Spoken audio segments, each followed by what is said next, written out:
Muy bien, ahora veremos los victorinos y Pedro Lombardo.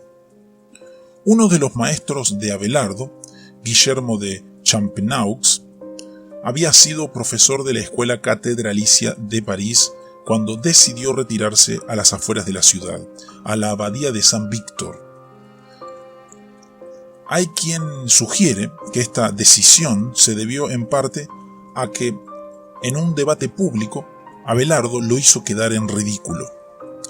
En todo caso, en San Víctor, Guillermo fundó una gran escuela teológica que estuvo bajo su dirección hasta que partió para ser obispo de Chalons-sur-Marne. El sucesor de Guillermo, Hugo, fue el más célebre maestro de la escuela de San Víctor. Él y su sucesor, Ricardo, combinaron una piedad profunda con la investigación teológica cuidadosa. De este modo, la escuela de San Víctor fue uno de los lugares donde se subsanó la vieja división entre los pensadores del estilo de Abelardo y los místicos como Bernardo. De haber continuado esta división, el escolasticismo nunca habría llegado a su cumbre, pues una de las características de los grandes maestros escolásticos fue precisamente su devoción sincera unida a la disciplina intelectual. Pedro Lombardo, el pensador del siglo XII que más influyó sobre el siglo XIII, tuvo relaciones estrechas con la escuela de San Víctor y buena parte de su teología se deriva de ella. Natural de Lombardía, en el norte de Italia, Pedro pasó la mayor parte de su vida adulta en París. Allí fue estudiante de teología y después llegó a ser profesor de la escuela catedralicia. En el 1159 fue hecho obispo de París y murió al año siguiente. La importancia de Pedro Lombardo se debe mayormente a su obra 4 libros de sentencias, comúnmente llamada Sentencias. Lo que hizo en ella fue sencillamente recopilar, como antes lo había hecho Pedro Abelardo, las sentencias de diversos autores acerca de toda una serie de cuestiones teológicas. Pero Pedro Lombardo no dejó las dudas para ser resueltas por sus lectores, sino que hizo un esfuerzo por responder a las dificultades planteadas por sentencias al parecer contradictorias. En todo esto, la obra de Lombardo no hacía más que seguir un modelo utilizado antes por otras personas. Pero el valor de las sentencias de Pedro Lombardo pronto las hizo descollar por encima de cualquier obra semejante. Parte de ese valor estaba en que, al estilo de Hugo y Ricardo de San Víctor, Pedro Lombardo hacía uso de los mejores métodos lógicos sin por ello abandonar la devoción. Además, en muchos casos sus soluciones a las dificultades planteadas daban muestra de su genio, pero en ningún caso se utilizaba ese genio para contradecir o poner en duda la doctrina de la Iglesia. En algunos, nuestro autor sencillamente se confesaba incapaz de responder definitivamente a una cuestión acerca de la cual la Iglesia no se había pronunciado. Por todas estas razones, las sentencias, al mismo tiempo que estimulaban el pensamiento teológico, decían poca cosa capaz de despertar la suspicacia de los elementos más conservadores. Aunque hubo dudas acerca de algunos detalles de sus doctrinas, a la postre las sentencias fueron aceptadas como un excelente resumen de teología cristiana. La otra característica que contribuyó al éxito de esta obra fue su orden sistemático. El primer libro trata acerca de Dios, tanto en su unidad como en su Trinidad. El segundo va desde la creación hasta el pecado. Esto quiere decir que en él se incluye la angelología, la antropología o doctrina del ser humano, la gracia y el pecado. El tercero se ocupa de la reparación, es decir, del remedio que Dios ofrece para el pecado.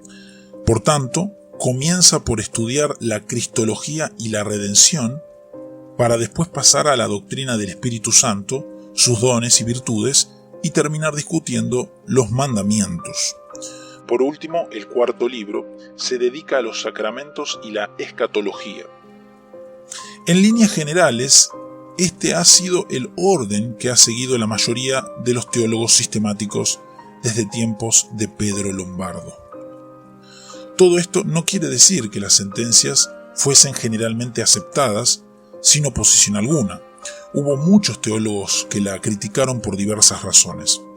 Aún más, a principios del siglo XIII, hubo un movimiento que trataba de lograr su condenación. Pero esa oposición se debía a la gran popularidad que iba alcanzando. En la Universidad de París, uno de los seguidores de Lombardo, Pedro de Poitiers, comenzó a dictar cursos en los que comentaba las sentencias, y tales cursos se fueron extendiendo por toda Francia y después por el resto de la Europa occidental. Pronto, el comentar las sentencias se convirtió en uno de los diversos ejercicios que todo joven profesor debía cumplir antes de recibir su doctorado. Por ello, todos los grandes escolásticos a partir del siglo XIII compusieron comentarios sobre las sentencias que continuaron siendo el principal texto para el estudio de la teología católica hasta fines del siglo XVI. Ahora veremos las universidades. Según hemos señalado repetidamente, el periodo que estamos estudiando se caracteriza, entre otras cosas, por el auge de las ciudades. Por esa razón, los estudios teológicos pronto se concentraron en los centros urbanos y no en los monasterios como antaño.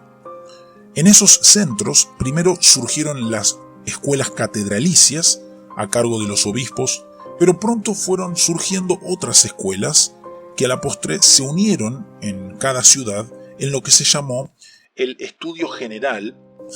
De tales estudios generales surgieron las principales universidades de Europa. Sin embargo, al hablar de universidades, debemos aclarar que no se trataba al principio de instituciones como las que hoy reciben ese nombre. En esa época, los artesanos dedicados a ciertas ocupaciones se organizaban en gremios cuyo propósito era tanto defender los derechos de sus miembros como asegurarse de que la calidad de su trabajo fuese uniforme.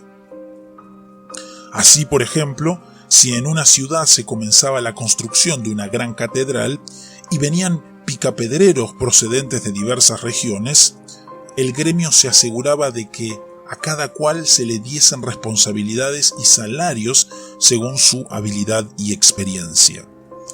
De igual modo, las universidades no eran en sus inicios instituciones de enseñanza superior, sino gremios de estudiantes y profesores cuya función era tanto defender los intereses comunes a todos ellos como certificar el grado de preparación que cada cual alcanzaba. Por ello, una de las características principales de tales universidades era que sus maestros gozaban del jus ubique docendi, el derecho de enseñar en todas partes.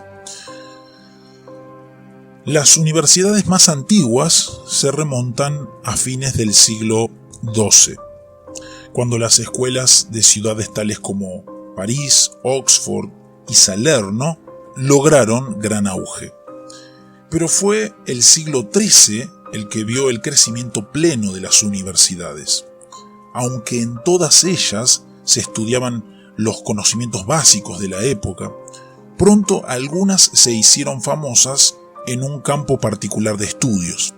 Quien quería estudiar medicina hacía todo lo posible por ir a Montpellier o a Salerno, mientras que Ravenna, Pavía y Bolonia eran famosas por sus facultades de Derecho y París y Oxford por sus estudios de teología.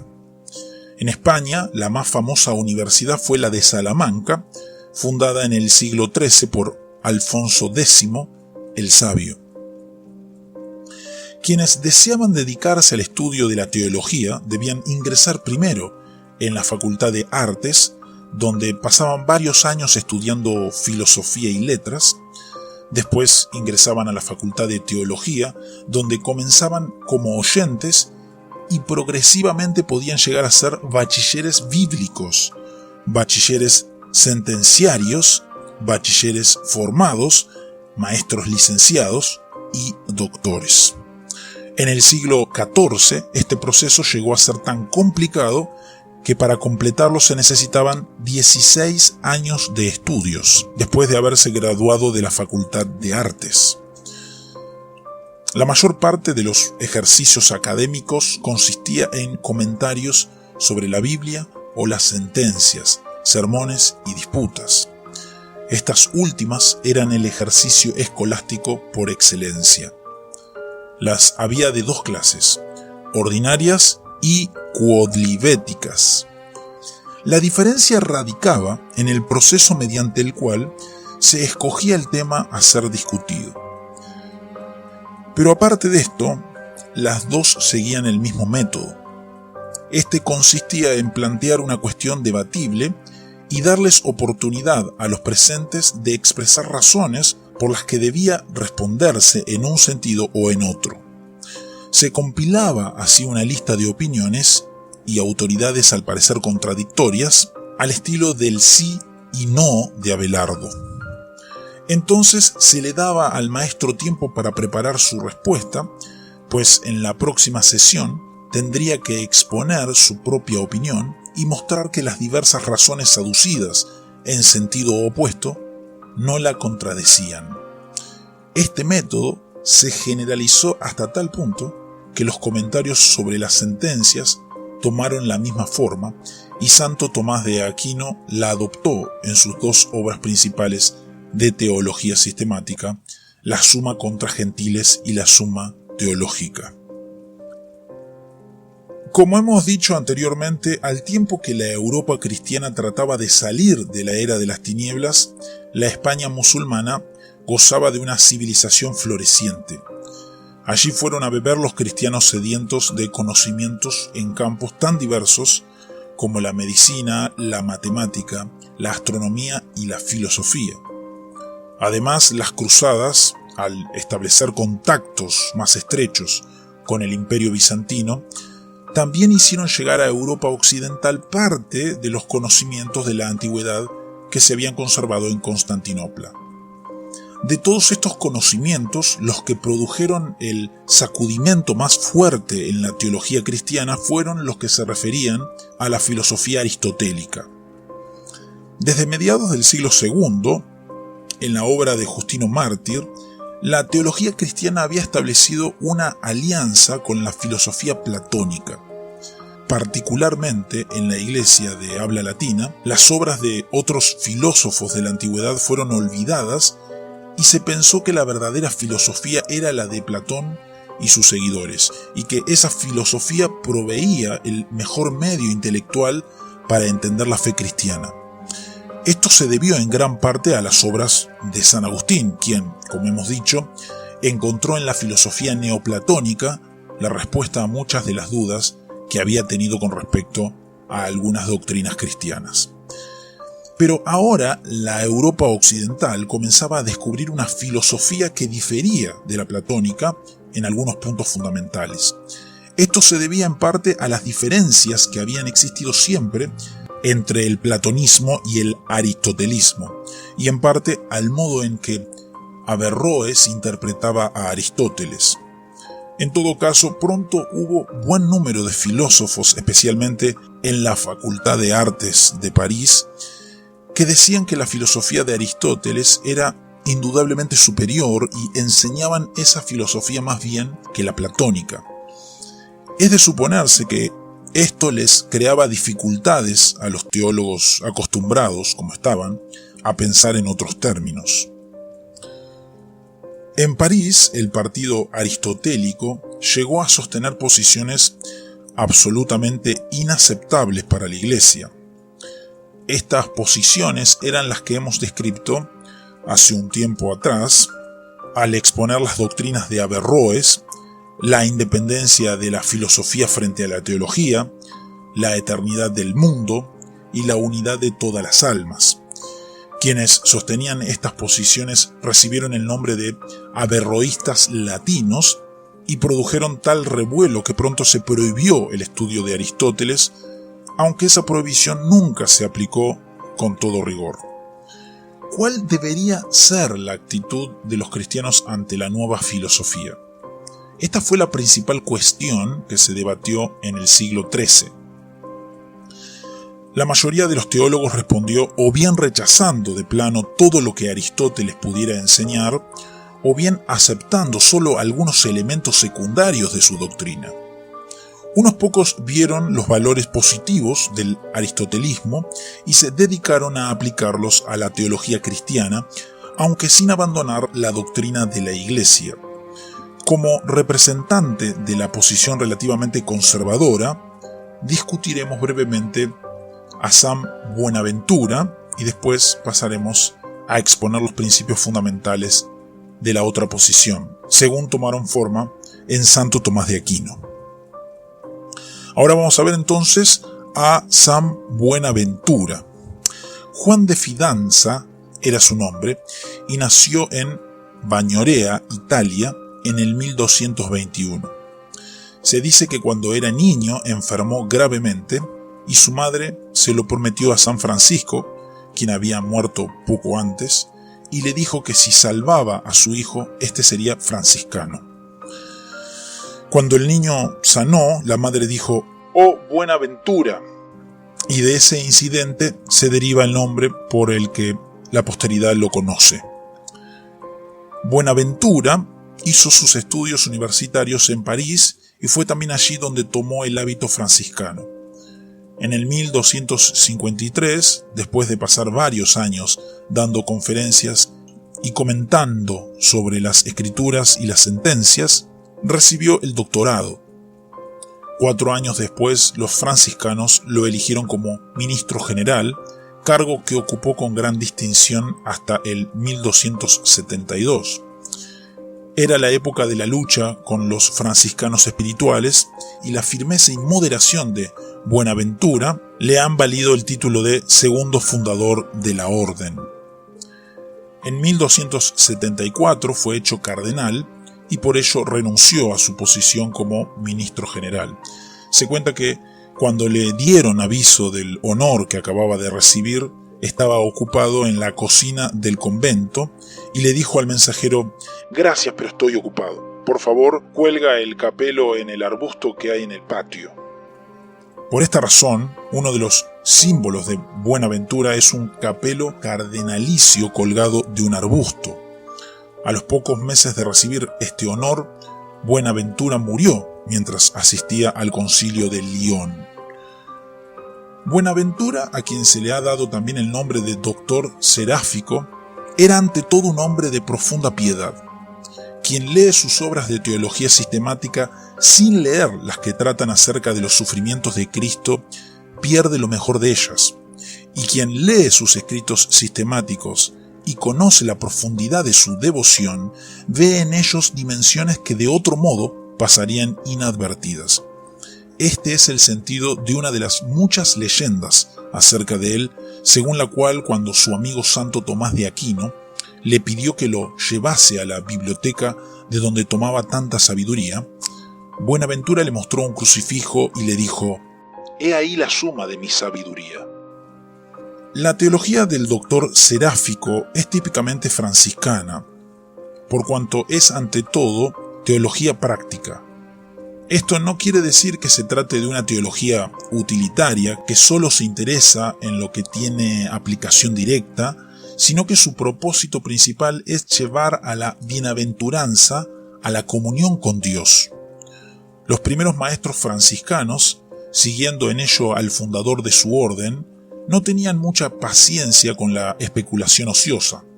Para ellos el propósito de la vida humana era la comunión con Dios y la teología no era sino un instrumento para llegar a ese fin. Además, siguiendo en ello la tradición establecida en su época, Buenaventura era agustiniano. El santo de Hipona era su principal mentor teológico. Esto puede verse particularmente en el modo en que el doctor Seráfico entiende el conocimiento humano. Este no se logra mediante los sentidos o la experiencia, sino mediante la iluminación directa del Verbo divino, en que están las ideas ejemplares de todas las cosas. Por esas razones, Buenaventura no se mostró muy dispuesto a recibir las nuevas ideas filosóficas, con su inspiración aristotélica y lo que le parecía ser su inclinación racionalista.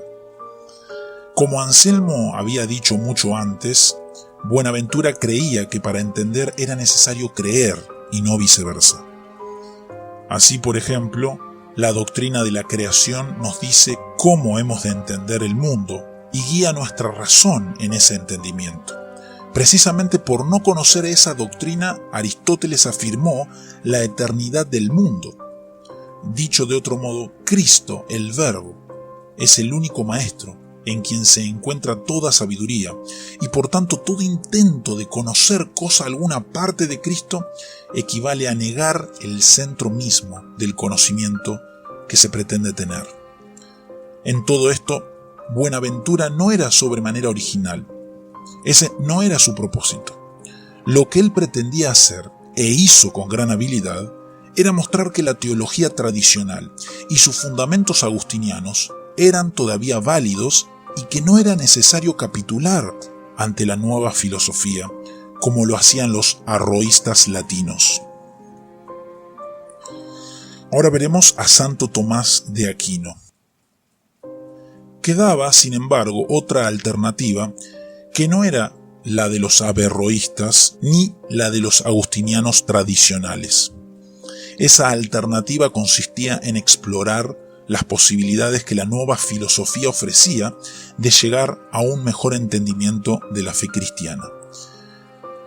Este fue el camino que siguieron Alberto el Grande y su discípulo Tomás de Aquino. Alberto, a quien pronto se le dio el título de El Grande, pasó la mayor parte de su carrera académica en las universidades de París y Colonia, aunque esa carrera se vio interrumpida repetidamente por los muchos cargos que ocupó en la Iglesia y las diversas tareas que se le asignaron. En el campo de la teología, Alberto tuvo la osadía de dedicarse a estudiar un sistema filosófico que la mayoría de los teólogos de su tiempo consideraba incompatible con el cristianismo. Aunque su obra no llegó a cristalizar en una síntesis coherente, sí sirvió para abrirle el camino a Tomás, su discípulo. Como hemos dicho, una de las cuestiones que se debatían entre los filósofos de la Facultad de Artes de París era la de la relación entre la fe y la razón, o entre la teología y la filosofía. Mientras los averroístas decían que la razón era completamente independiente de la fe, los teólogos tradicionales decían que la razón no podía proceder a la investigación filosófica sin el auxilio de la fe. Frente a estas dos posiciones, Alberto estableció una clara distinción entre la filosofía y la teología. La filosofía parte de principios autónomos que pueden ser conocidos a una parte de la revelación, y sobre la base de esos principios, mediante un método estrictamente racional, trata de descubrir la verdad. El verdadero filósofo no pretende probar lo que su mente no alcanza a comprender, aun cuando se trate de una verdad de fe. El teólogo, por otra parte, sí parte de verdades que son reveladas y que no pueden descubrirse mediante el solo uso de la razón. Esto no quiere decir que las doctrinas teológicas sean menos seguras que las filosóficas, sino todo lo contrario, porque los datos de la revelación son más seguros que los de la razón, que puede errar. Quiere decir, además, que el filósofo, siempre y cuando permanezca en el ámbito de lo que la razón puede alcanzar, ha de tener libertad para proseguir su investigación sin tener que acatar a cada paso las órdenes de la teología. Esto puede verse en el modo en que Alberto trata acerca de la cuestión de la eternidad del mundo. Como filósofo, confiesa que no puede demostrar que el mundo fue creado en el tiempo, lo más que puede ofrecer son argumentos de probabilidad. Pero como teólogo sabe que el mundo fue hecho de la nada y que no es eterno. Se trata entonces de un caso en el que la razón por sí sola no puede alcanzar la verdad. Y tanto el filósofo que trate de probar la eternidad del mundo como el que trate de probar su creación de la nada son malos filósofos, pues desconocen los límites de la razón. Antes de pasar a estudiar la vida y obra de Santo Tomás de Aquino, conviene señalar un dato interesante con respecto a Alberto. Sus estudios de zoología, botánica y astronomía fueron extensísimos y carecían de verdadero precedente en la Edad Media. Esto no fue pura coincidencia, sino que se debía a la inspiración aristotélica de su filosofía. Sí, como Aristóteles decía, todo conocimiento comienza en los sentidos. Resulta importante estudiar el mundo que nos rodea y aplicarle nuestras más agudas habilidades de percepción.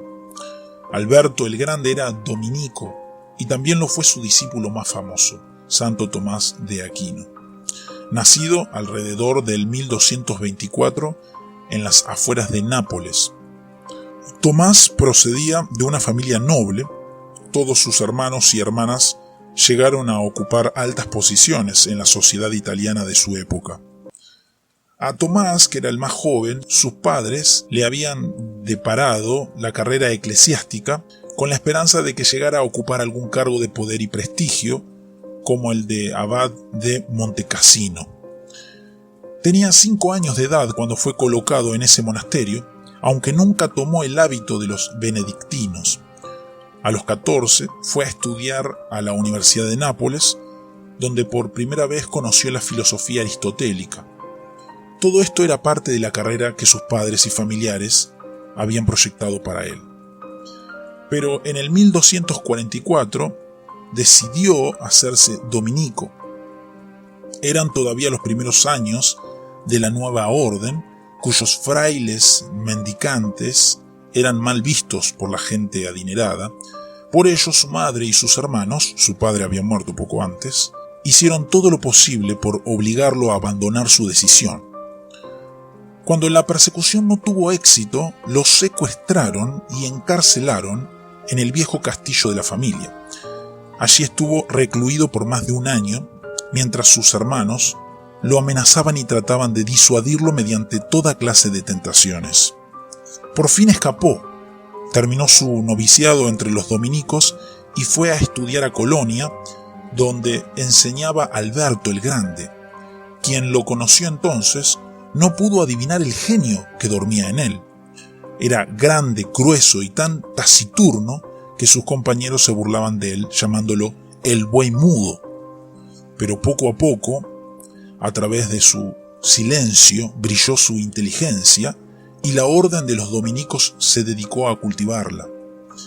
Con ese propósito pasó la mayor parte de su vida en círculos universitarios, particularmente en París, donde fue hecho maestro en el 1256. Su producción literaria fue extensísima. Sus 2 obras más conocidas son la Suma contra Gentiles y la Suma Teológica, pero además de ello produjo un comentario sobre las sentencias, varios sobre las escrituras y sobre diversas obras de Aristóteles, un buen número de tratados filosóficos, las consabidas cuestiones disputadas y un sinnúmero de otros escritos.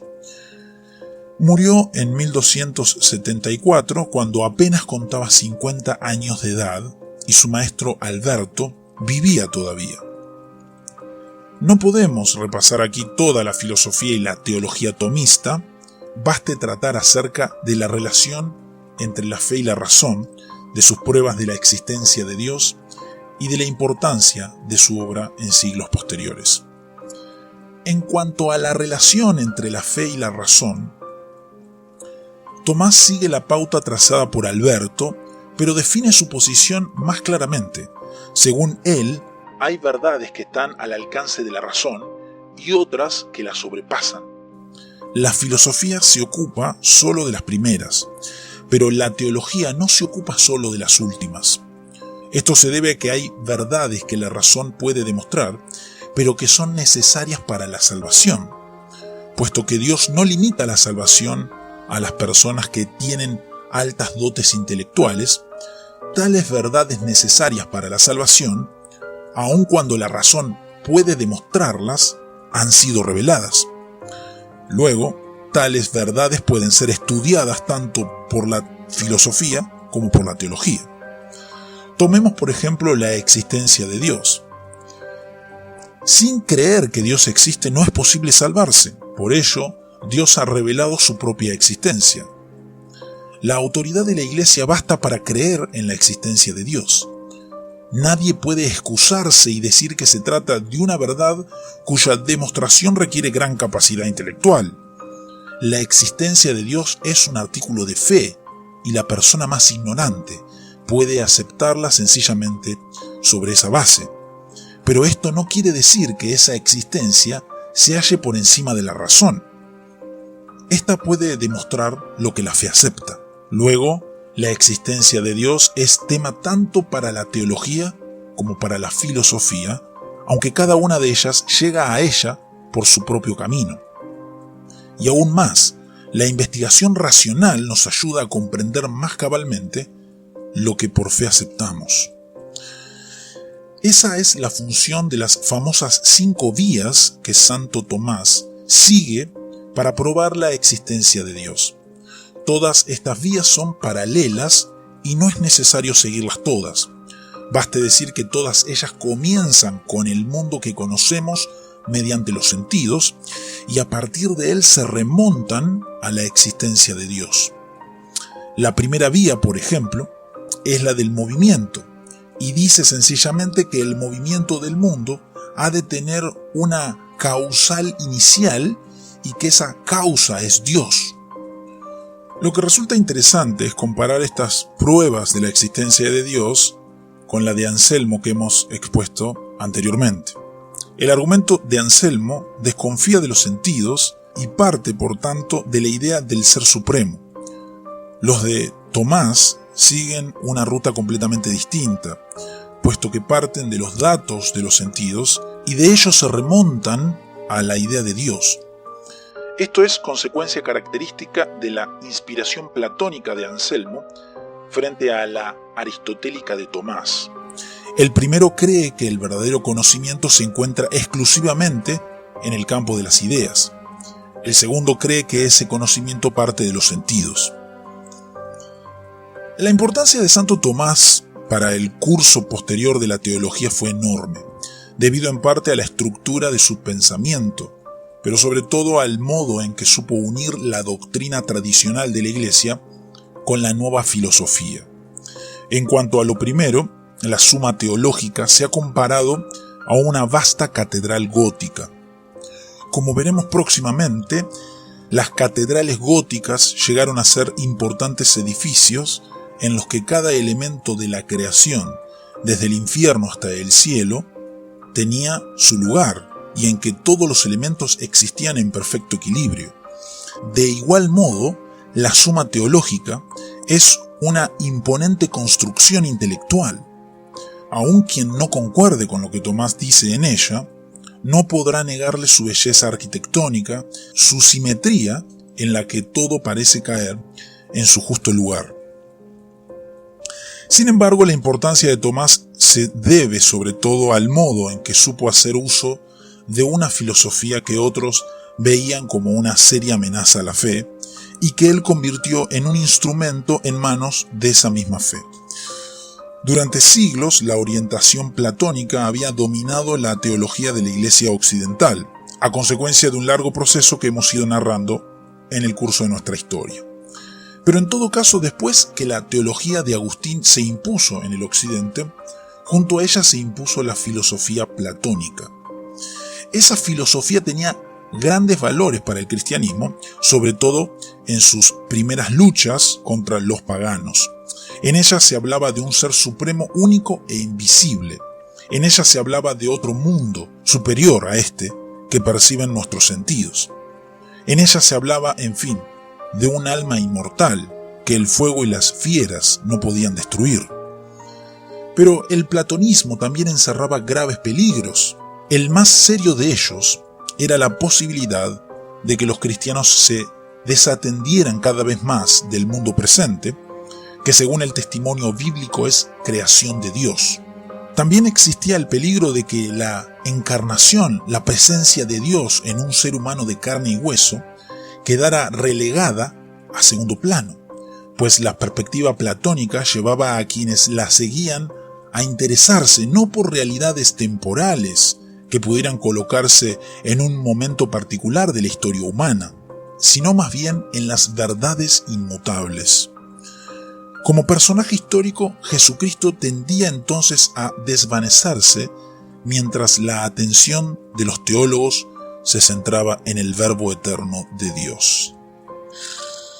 El advenimiento de la nueva filosofía amenazaba entonces buena parte del edificio que la teología tradicional había construido con la ayuda del platonismo.